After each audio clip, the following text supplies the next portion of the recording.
those the agreements to be signed. And energy, technology, health, education, and culture. Our cooperation is strong, and there are new possibilities as well forward. Just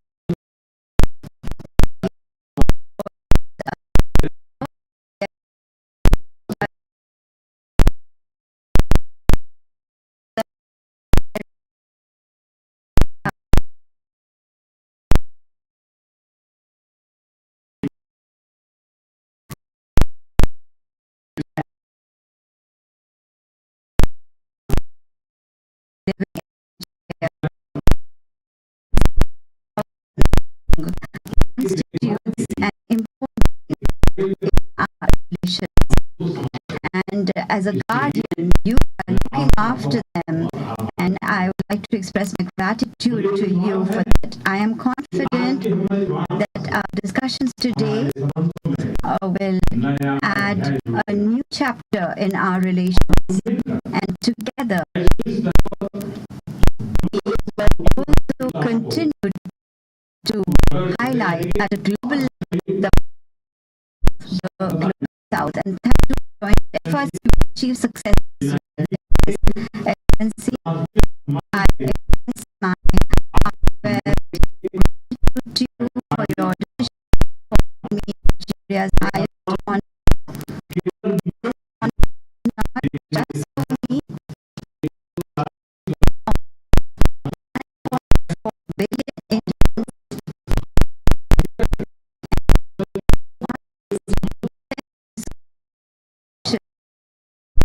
in India.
has put on the scheme things to encourage youths, because once you are not developing your youths, the economy will stagnate, because it is the youths that are supposed to, assuming there are farm estates, there are farm centers, it is the youths that are supposed to be engaged in this active production. In the last election, the issue of production was very key. And how do you get this production? You have to get people to the farm, you have to get people to the industries, you have to get young people to the factories who are supposed to turn out, who are supposed to be involved in the production value chain. For example, if you want to be self-sufficient in rice production, for example, you have to adopt both mechanized and other form of farming techniques that will enhance the production. Our youth are very, very important. And also, one of the things that population does is that it creates markets. While Nigeria is a hot cake when it comes to international trade, international economic trade, even the African Growth and Opportunity Act, even the African Free Continental Trade Zone. The AGOAs, yes, all these policies, because Nigerian population is very, very attractive to the international community. Any company who brings its products is sure that the population, they have enough customers to be able to buy such products. The same with India. 1.4 billion people. So you can imagine hypothetically, you import 1 million pieces of textile material to India, for example. Maybe the Ankara that I'm wearing, you are able to export it to India, and then the market is there because the population is there. So international companies fall over themselves. They gravitate towards high population density areas because of the ready markets. Companies go to high population and also get cheap labor. One of the things that revolutionized the Chinese economy. Companies in China, American companies, the population.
Going to be some places that are anathema to economic growth. With all the campaigns related to the election from all the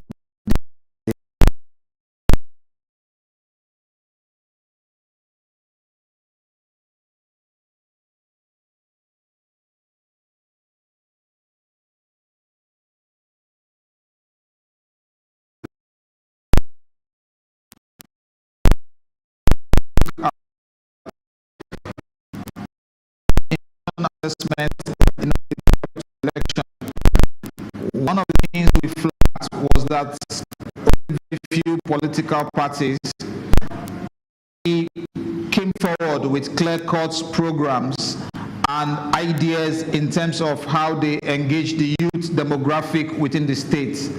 And that huge gap in our political process and the campaigning period in terms of how can candidates design youth-specific programs. And it's also great that Jake is also here, and he's talked about the people with disability. How do we also design programs that are specific to that demographic group? And then you also have a group, a historically marginalized group like the women's group, which also there were no clear programs on the part of the political parties targeting them in this election. So that still leaves the gap, and if we pivot the conversation to the question of vote buying also thrives in an environment where the campaign conversation is emptied of any content whatsoever. So as part of our role as civil society, we believe that we need to continue to engage the political parties and then find ways to convince them that budgeting to buy votes is not the way to go if we are going to grow our democracy, but rather you should have a democratic process that has the content of character that you use to engage each of the demographic group as you try to win the vote. I think it's also important to also add one dimension to the whole conversation around Nigeria, India, in terms of the perspective of the youth. And one low-hanging fruit in this regard is the question of the creative economy. The creative economy, which is one sector that the youth in Nigeria, they are already endowed. If you look at Nollywood, for example, Nigeria has a lot of potentials in that. Nigeria has been doing big numbers in that across the world. Then when you also look at even the online space, Nigerian skit makers using the social media space now, they have generated serious reach in terms of entertainment content, in terms of, the question is, with the Ministry of Culture and Creative Economy, which President Tinubu has good enough restructured and put a very culture and creativity minded minister there, the question will be, how do we also find the inroads and then have the kinds of international collaboration and support to make the kinds of entertainment content and the positive content that Nigerian youths are creating go across the globe, and again that will translate into foreign remittance, because they are going to earn in foreign exchange, especially at the time Nigeria's economy is having serious challenges. So it's not all a bad story or negative narrative in terms of what the youth are doing. I dare say that Nigerian youth are also they have also been showing a lot of creativity in being able to leverage on online spaces and being able to, in fact, Nigerian online space is actually the entertainment capital of Africa when you look at online content creation. So we can pivot this in the right direction, we can pivot this in the positive direction, but of course this also has to do with policy, this also has to do with implementation, and not just paying lip service to it. And we believe that if we go in that direction and then the people in government are able to collaborate with civil society and collaborate with the young people of this country, Nigeria would have a serious explosion in terms of how it deepens its output in that regard. Thank you, Ajanaku, and gladly we have Dr. Gbenga Abimbola just sitting next to you. Dr. Gbenga, you had the submissions of Ajanaku on the way to go in enhancing the great potential of the youth demographic. Nigerian youth, no doubt, are doing well in music, both locally and internationally, talking about in the film industry, talking about in tech. Nigerians sit within the comfort of their rooms and make millions of naira, millions of dollars legally online. What are the schools doing? The curriculum, yes, we talk about technical education, talking about the skills, but in areas of ICT, what will be the call to duty for whoever is declared winner at the end of today? What should people of Ondo expect from such, in clear terms? First, I think the youths, the Nigerian youth are very creative, very brilliant, but the problem is that many of them many of their creativity much of their creativity is misdirected. If you look at the content they are creating, the larger chunk of the content is about frivolities, about mundane things that will not really contribute to the economy. But how can we redirect the youth?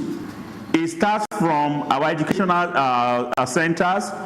Let us begin to build hope in them.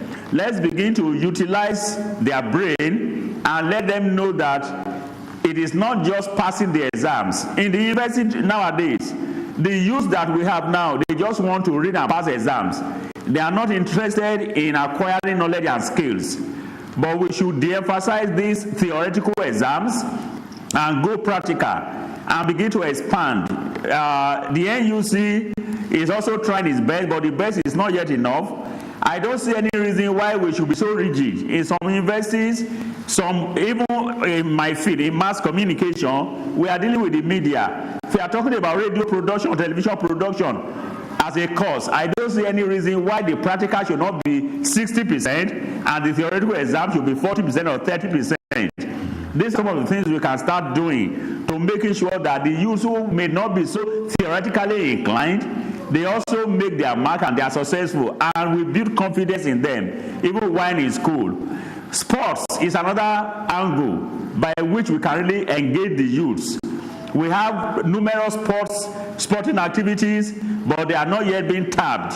Government cannot continue to invest directly in sports, but government should create an enabling environment for the private sector to invest in sports so that our youth could be better engaged. But by and large, I think the government in its policy direction should begin to look at how to engage our youths, whether in school or out of school, whether by skill or by academics, so that they can contribute the more, instead of them looking elsewhere in the jackpot syndrome and menace that has plagued Nigeria.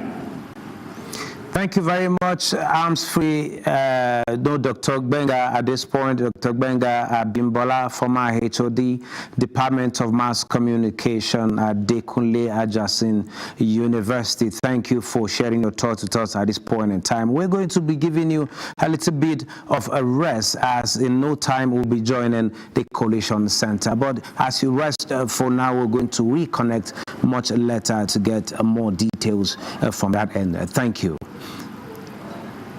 Now, Mr. Jex Okpele, you've had the contributions of Gbenga Abimbola and, by extension, Arms Free Ajanaku on how to engage the youth. And we also understand that in this demographic, this youth demographic, you also have people with disabilities that are full of energies. In your programming, in your foundation and other CSO activities we've had, how have you been able to actually channel this energy to productive use, and what's happening now, and what should we look forward to in short and long term? Thank you very much. I listened carefully, not only to my colleagues in the studio here in Ondo, but also to the Nick and the other gentleman in the studio. And what I did was to quickly, yes, some sort of re-engineered my thoughts so that I don't repeat some of the things that they have said. But it's heartwarming that the Prime Minister of India re-echoed my submission about interest in technology, education, and health. Those three lines were part of his speech. But let me go direct and answer your question. I think the first thing I will postulate is investment in education and skill development. I know that one or two, I think one of your guests had mentioned that, but let me delve deeper into it by that. There's a phrase that is used in education and skill development called STEAM.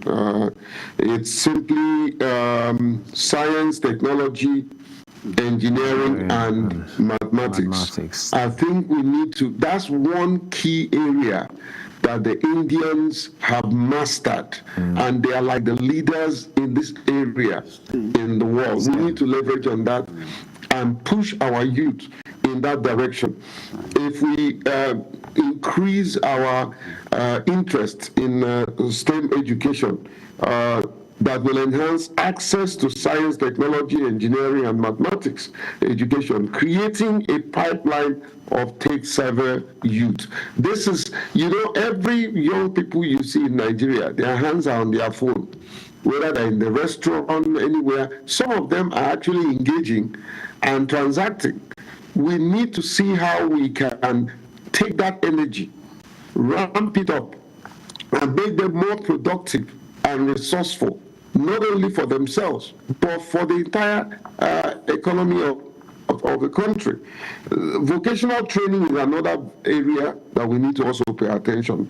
Establishing development program aligned with market needs is very important. Digital literacy is one area that we need to also focus if we must get our youth to effectively utilize the investment that God has put in them. I think another area that I wanted to highlight is getting the youth to participate, whether it's persons with disability, anybody. Engagement in governance. Engagement in governance. We need to, you know, as leaders, profile a good example in governance that our youth can learn and imbibe. One of the things you did ask me what I'm trying to do in the foundation. Of course, I'm getting old. I'm also have activated my succession plan. But however, one of the key projects that I'm very passionate about is developing leadership from the grassroots. So I've pushed my interest more to local government, electoral system, and governance, getting persons with disability to go back to their local government area and participate in the politics of the local government. Because you see, many of them wants to go to House of Rep. You don't have what it takes. The politicians will just throw you aside. You don't have the political structure, you don't have the social capital, you don't have the money. So why don't you go back to your community where you're known? Many of them have become national stars. Go back to your community where you're known. You are likely to succeed where there are less competition. So I'm beginning to groom many of them to go and contest as local government councillors, local government chairman, unknown to me that there is going to be a time that the local government will also actually be autonomous, even financially. So the local government system is becoming very rewarding, very prosperous. They can go back and begin to grow, like my brother did say, bottom-top approach. Grow from local government. Check most of the leaders you see in America and even here in Nigeria. They started as local government chairman. They started as local government councillor, local government chairman, came to the national the state assembly. Some of them eventually turned around and jumped to House of Rep, and then today some of them have gone back. They are governors of their state. Leadership is bottom-top approach. Following the process too. Bottom. Yeah. And so these are some of the things that we can do. The greatest investment in the surface of the earth, the greatest investment is human capital investment. We need to invest in the human capital nature of our youth. The demography is vibrant. We need to take advantage of it and ensure that we don't also leave a very bad example for them to copy. You don't have to drive your so-called Jeep or SUV and show them that you're very rich and you can do that. Meanwhile, they know how you got the money. They know how you got those houses. They know how you're able to live the lifestyle that you're living that is not palatable, that is not exemplary. We need to profile ourselves. We, the generation that is exiting the youth demographic, we need to profile ourselves as good, like my brother said here, character. Character is everything. Character is everything. And we need to focus on making sure that we are a good role model that these youths can copy. Many of them also have their issues, mistaken identity. They want to be who they are not, and all that. Some of them want to transgender, kind of. God forbid. We need to begin to live and profile a good example that they can learn to become better. And we need to add them in governance. We need to add them, give them appointment, let them go there. Some of them will try and fail, but eventually we will find those that will succeed. We need to also make them media stars like yourself and several others, that they can emulate and become much more better. Every father, including myself, I tell my children, I want you to be better, far better than myself. And that's what we should do as a generation that has exited the youth category. We must make them feel that we want them to be better than we are. Thank you very much, Jacob Pele. Thank God you are there as a mentor to the youth. You've ruled out your plans, your programs. We trust God gives you much more collaborations. You can't do it alone. You collaborate with like minds, and God gives you the grace and the strength to deliver on that. If we have more Nigerians doing that, the youth constituents will be better empowered to contribute their own quota to nation building. Thank you, founder Albino Foundation. We're going to reconnect much later on as we put our lenses and our eyes and our attention to the Coalition Center there in Akure. But before then, I want to hear from Dr. Omale. Dr. Omale, you've had the submissions. Yes, we'll be talking about the youth constituency and how we should go about helping this particular constituency to contribute their own quota to national building. But then I want us to look at the figures, the numbers. We have 15 local government results of 15 local governments declared already, and from the numbers we also understand that the Coalition Center is reconvening any moment from now. Possibly the other 3 local governments results have possibly been turned in at this particular point in time. But what's your take from what you're seeing from the numbers? Well, my take is that the result as declared by INEC since yesterday clearly confirm the apathy in the election.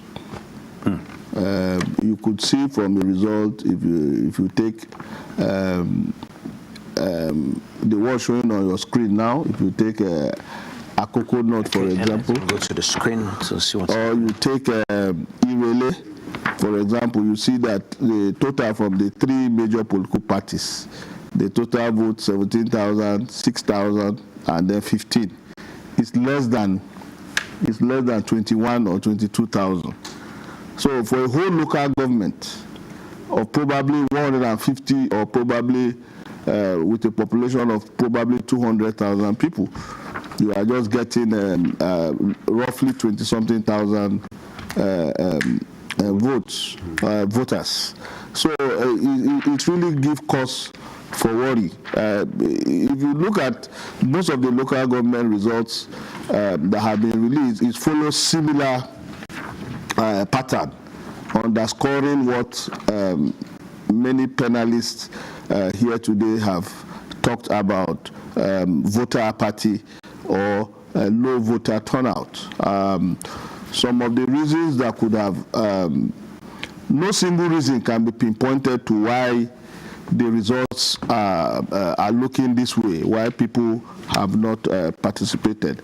But as a political analyst, I have itemized some few reasons why I think the issue of low voters turnout continue to dog our electoral process.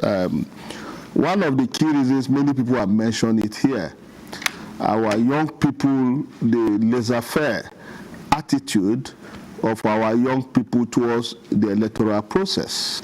Many people still do not believe that they have the capacity. Everything about democracy is about power of the people.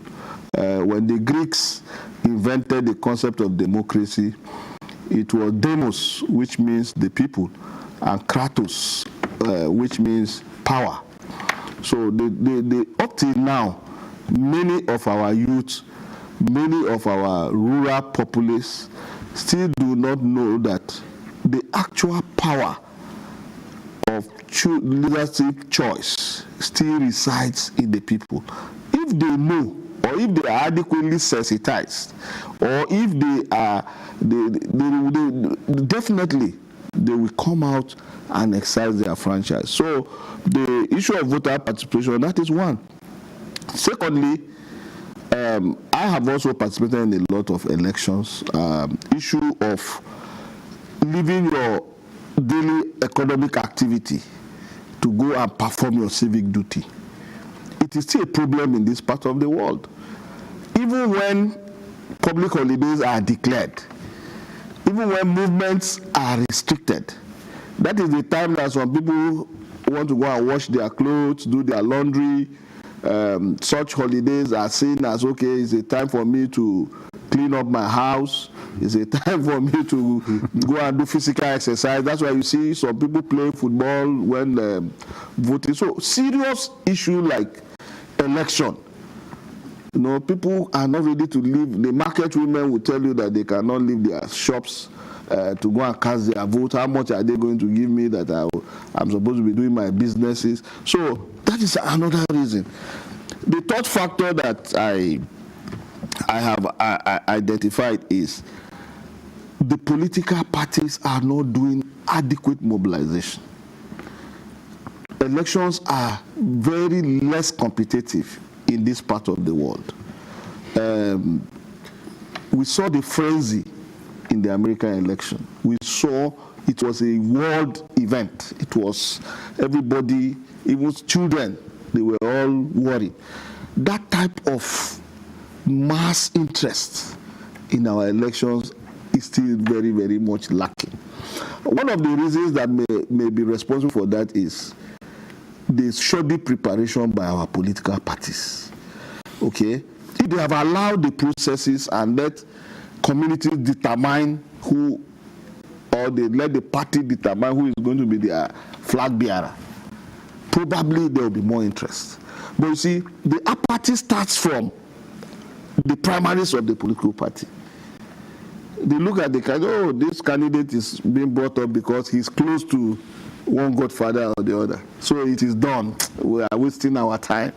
Let us just... So the apathy starts right from that, from there. So what will we do now?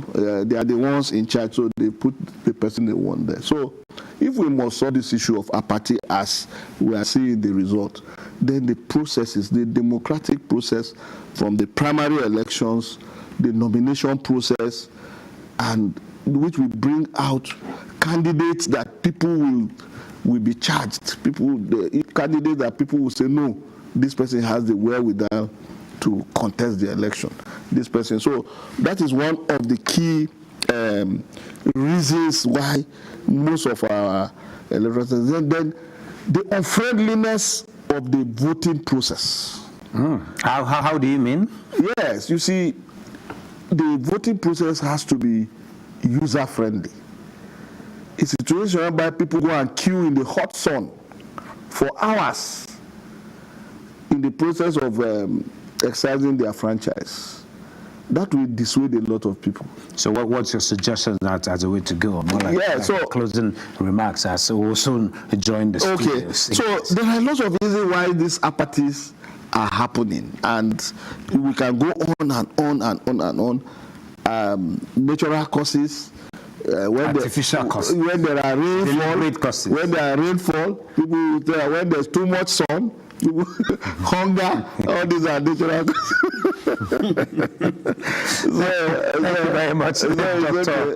Thank you very much, Dr. Adoyi Omale, political affairs analyst. You've been very, very insightful in your contributions. Thank you for those brilliant contributions at this point in time. Well, I will soon also be leaving the stage for my colleague Victor Azu to join us, which is to say we'll be wrapping up this shift in a moment. But for Nick Dazang, you remain. There's going to be, will I say, a change in pattern.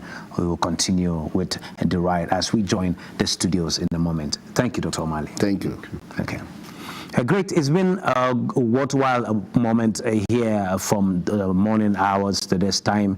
It's been something we've been on as NTA in the last 48 hours, looking at the events as they unfold. At this point in time, the Collation Center in Akure is about to be opened. But before then, we'll take a short break. And after that, Victor Azu will be joining you to continue conversations and following the numbers, as it were.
All right. Thank you for staying tuned to our continuing live coverage of Ondo Decides.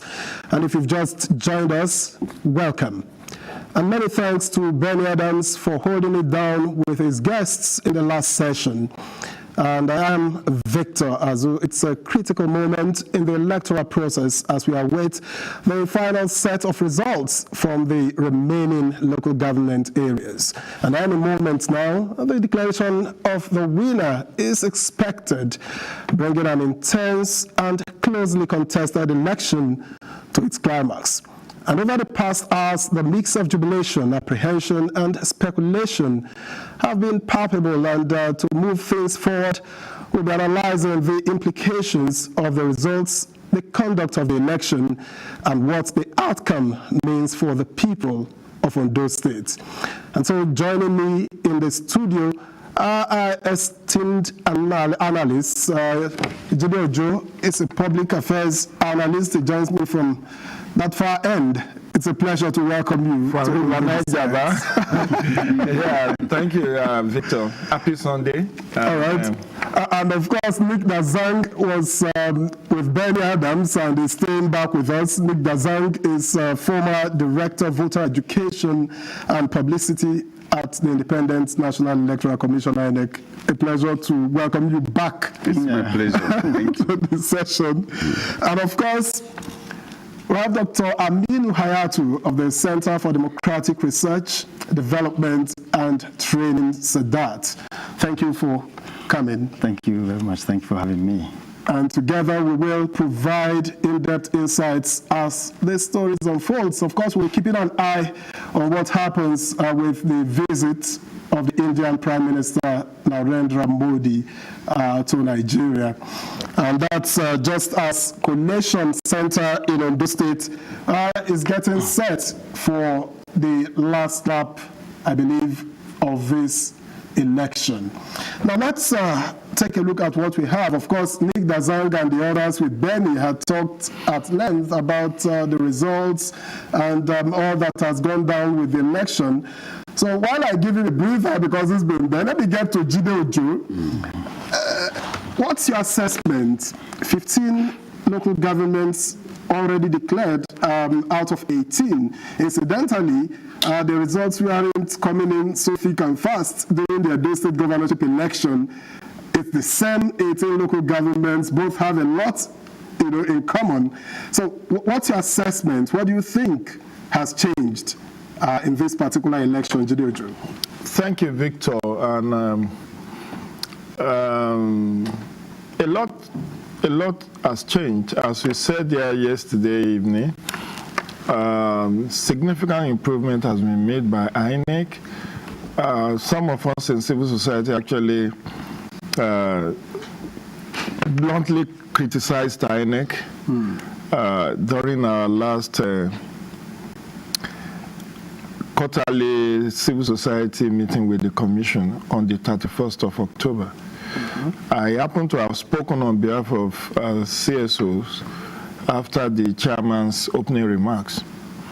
And I, on behalf of my colleagues, leveled some concerns that we had, because I was physically there in Edo on September 21, so we saw what happened. And we felt that we should be making substantial progress, not reversal. And INEC chairman made certain commitments after our very frank discussions, which I also reflected in my column in the Punch newspaper on Wednesday last week. 3 commitments he made, which he has fulfilled. First is that there will be significant improvement in the logistics. And we saw that yesterday. That as against what happened in Edo, in Ondo, we have very marked improvement in terms of opening of polls. According to INEC's own statistics, 97% of the polls opened as at 8:30. And that, by every stretch of imagination, is a very, very good result. By Yaga Africa's own reckoning, it was about 70+ opening of poll. That in itself is not contradictory. It also lays, because if you do an exam and you score 70, I think that's excellent in school. So he made that commitment on October 31st, which they were able to deliver on. Secondly is that there will be significant improvement in the voter accreditation process. And yesterday we saw that if there were any disenfranchisement arising from maybe glitches with the beavers, it's very insignificant. I'm not sure any of the observer groups flagged any significant issue with disenfranchisement. And that also speaks to what the chairman said. The third point was that there will be significant improvement in the uploading of results, a result management process, which also was fulfilled yesterday, because we have about 97% of results already uploaded before the close of business yesterday. And as civil society has also attested to, it was an inclusive electoral process yesterday. The persons with disability community were also able to get assistive materials to help them. There was brave ballot guide, there was magnifying glasses for persons with albinism and other. But on the flip side, we have reported cases of vote by, or what we call Diboko Sebe, see and buy. That happened. One of the observer groups said 10% of their observers deployed reported incidents of vote by. And I pleaded with my colleagues in the civil society and the media to be very mindful of the characterization we give to certain development. When you say 10% of your observers reported incidents of vote buying, then should you go ahead to say it was widespread? Okay. If 10% out of it, I don't know, that's my own elementary knowledge. If you say 10% doesn't represent being widespread. It's not widespread. Indeed. Yes, people will say, oh, this is, like earlier today I granted an interview where the reporter was, or the anchor was asking me, it was reported that this election in Ondo has the highest incidence of vote buying. And I was taken aback, and I asked, why did you say that? He said, in some places it was reported that 25,000, 20,000 was given. That doesn't mean highest number. I mean, you may say highest amount given, but it doesn't mean highest number of incidences. And even when you say somebody gave 20,000, and 4 years ago, that same person was given 5,000. I asked, what is the purchasing power parity of 5,000 4 years ago and 20,000 in 2024, given the devaluation and the depreciation of the currency? I'm not saying we should glamorize or deodorize what happened, but it's something to flag, it's something to work on as researchers to see how we can nip this in the bud so that it doesn't become the new normal. But that 10% of the population of those who came out to vote got some form of inducement does not mean it was widespread, in my own estimation. So there was also, the election was largely peaceful. I didn't hear of any fatality. I didn't hear of any cases, serious cases of hijacking of election materials and all of that. If there is any, maybe in one or two places, which were isolated instances. So on the whole, Victor, if you look and if you want to be charitable, you will see that while it may not be a perfect election yesterday, it significantly improved on what we had in Edo on September 21. All right, thank you very much, Jide Ojo. So let me get to Dr. Aminu quickly, just before we head off to Ondo State, the Collation Center. What's your own assessment? Because from the figures that we have seen coming, there appears to have been severe apathy when it comes to, by the time you look at the figures of PVCs collected and you look at the eventual votes cast, what would you say to that? Well, I think,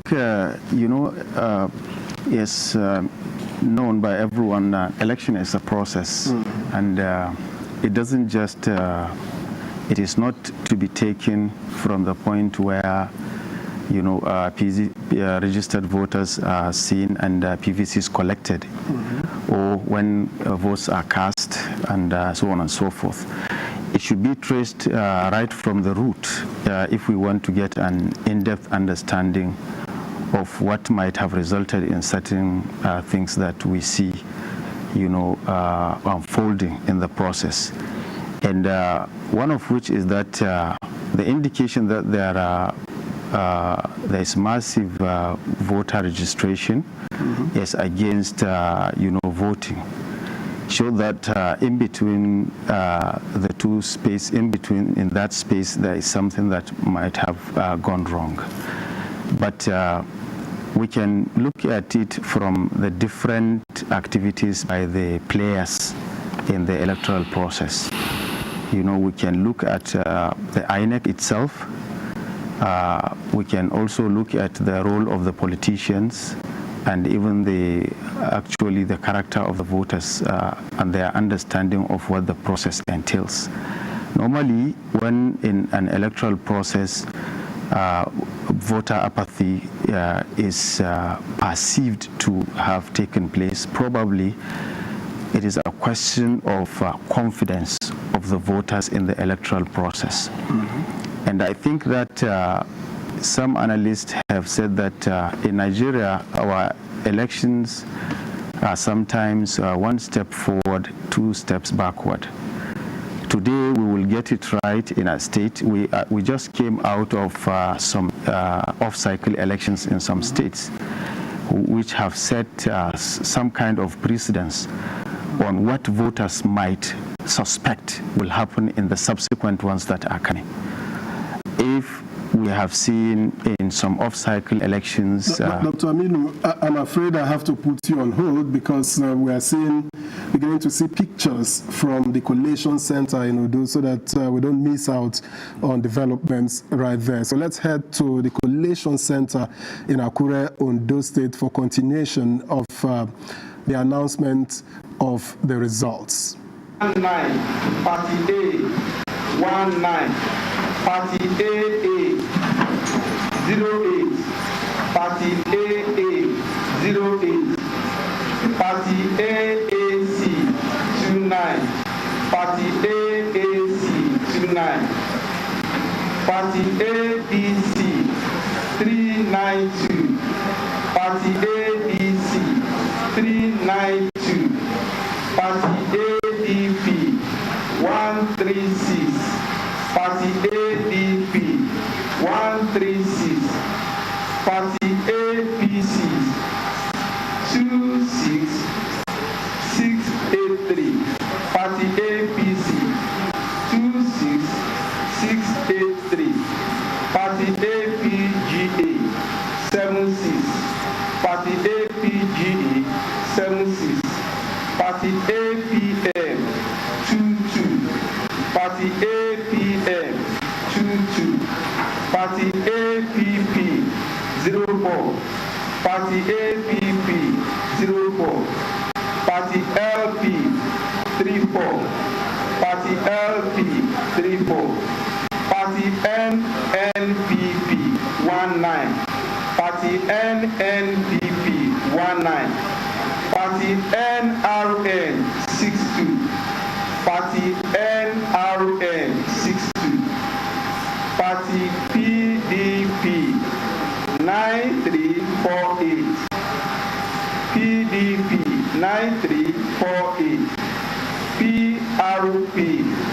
31, PRP 31, SDP 12, SDP 12, YP 32, YP 32, YPP 18, YPP 18,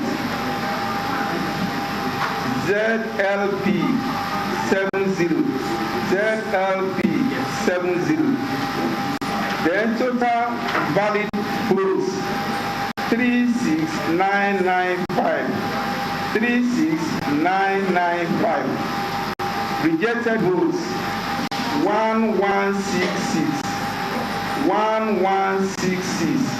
Total vote cast 38161, 38161.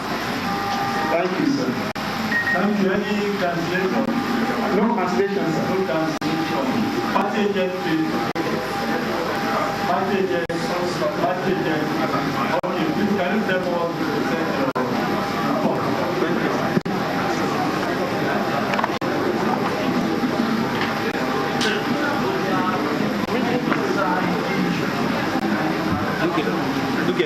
Look here. Yes, sir.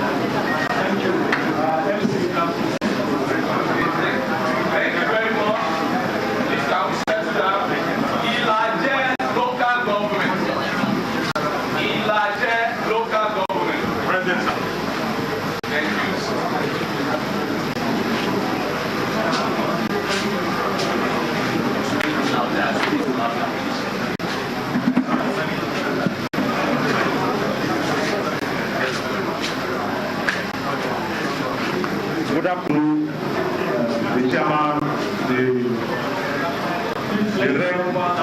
hello.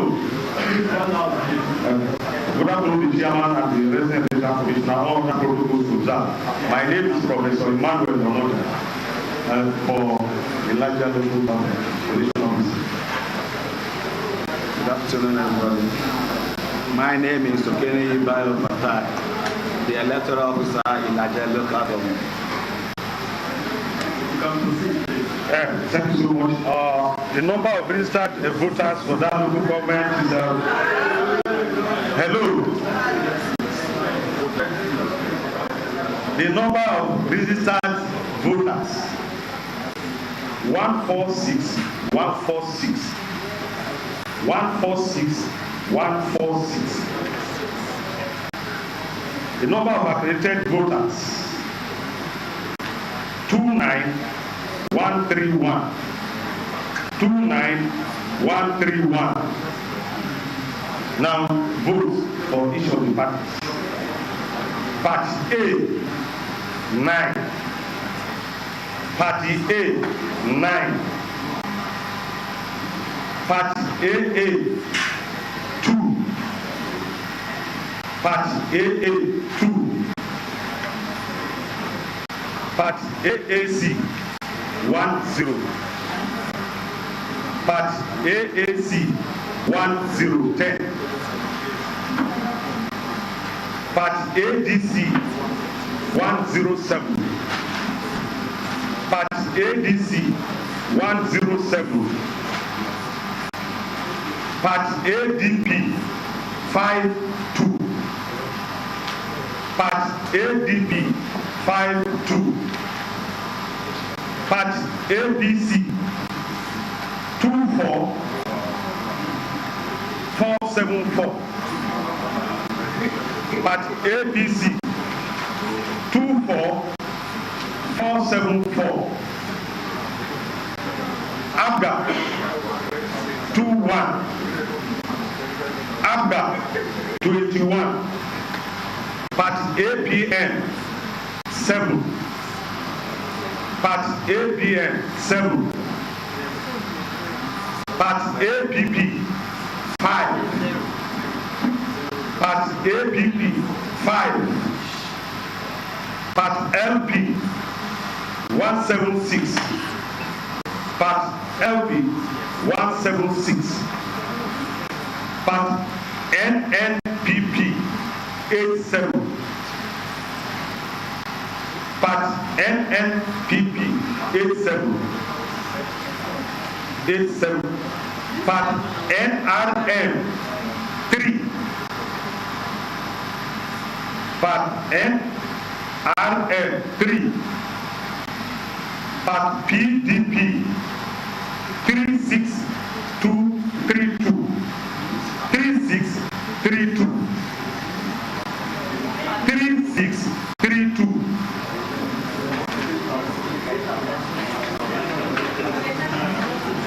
Part PRP 1. Part SDP 0.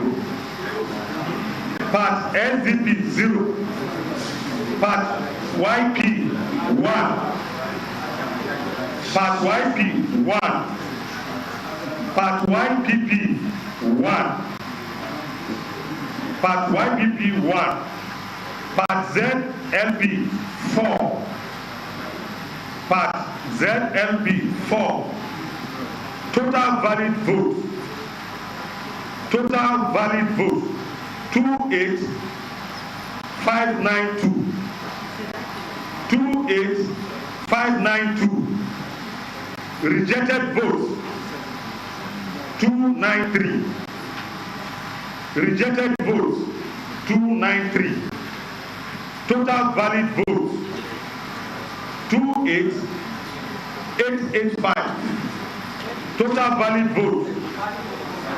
Total vote cast. Sorry, total vote cast. 28885. Thank you. 28885.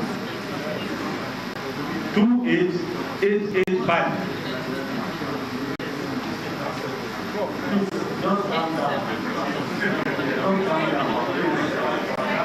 Where do you need to make presentation? Go back to Abuja. Yes. 21. 21. You mentioned 7 or 0. No, that is APM. 7. 7. 7, not 0. 7. 7. Yes, sir. 6, 7. 7. Not 0. 7. Okay. Any cancellation? No. No cancellation. No cancellation. Party agent, please. Party agent. Party agent. Thank you. Can you step forward to the center?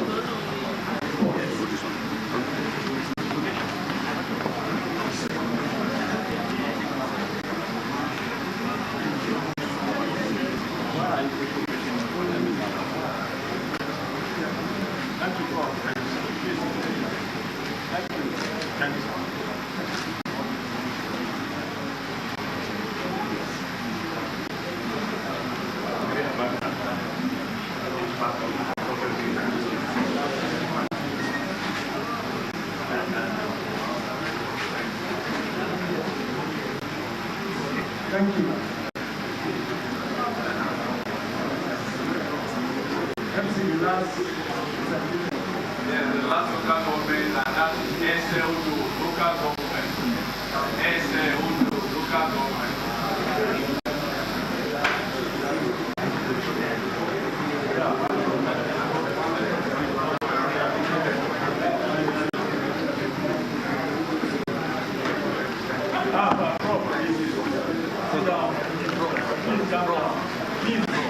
Let us have one out. People are making noise here, please. This is live. Security should tell people outside. There's nothing else. Go and check.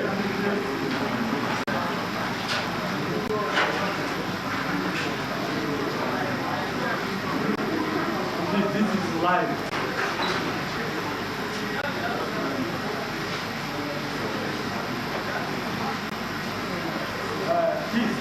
Any security here, please lock the back door here, please. Please lock back door. Locked from inside, the back door. Please let somebody talk. It's locked. Confirm, please. Confirm. Okay, thank you.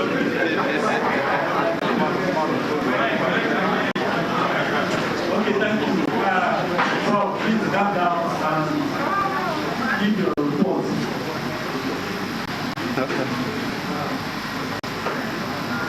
All protocol observed. Thank you, Mr. Chairman. I'm Professor Musa Adegu Ibrahim, the collation officer for Ondo local government. Okay, give it to the Ojo Oluwole Isaac, electoral officer, Ondo local government. Okay, now proceed. Thank you. Number of registered voters 848. Sorry, 84888. 84888. 84888. Number of accredited voters 22975. 22975.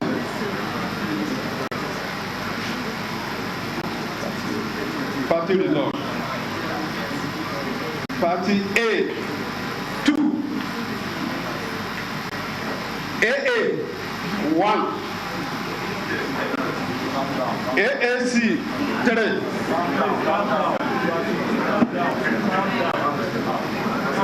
Okay, thank you. I'll take it again. It's all right. I'll take it again. Party A 2. Party A 2. Party AA 1. Party AA 1. Party AAC 3. 3. Party ADC 8-5. 8-5. Party ADP 3-1. 3-1. Party APC 14511. 14511. Abga 17. Abga 17. APM 4. APM 4. APP 3. APP 3. LP 4-5. LP 4-5. NNPP 2. NNPP 2. NRM 17. NRM 17. 17. That is 17 days. PDP 7814. PDP 7814. PRP 5. PRP 5. SDP 1. SDP 1. YP 1. YP 1. YPP 7. YPP 7. ZLP 2. ZLP 2. Total valid votes 22551. 22551. Rejected votes 417. 417. Total votes cast 22968. 22968. Thank you so much. No. Thank you. Yeah, 417.